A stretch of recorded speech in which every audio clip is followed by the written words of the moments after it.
Hello，大家好，现在是下午12点55分，我们来看一下这只 G-Tronic，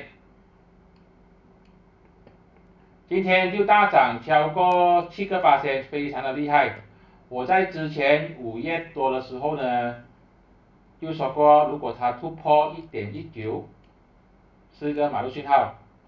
那时候有买到的朋友呢，就赚大钱了啦。现在我们来看一下它的目标价在哪里。很显然，它的目标价就是这一个过去历史的筹码主力线的灰色线，也就是1.50。现在价钱是1.40，就看一下它有没有机会突破1.50。突破的话，当然是就继续持有。如果是有右撑的迹象，这个可能就要开始套利了。它的支撑就是之前的这个突破，也就是1.30，1.30到1.50，就是它的这个 range。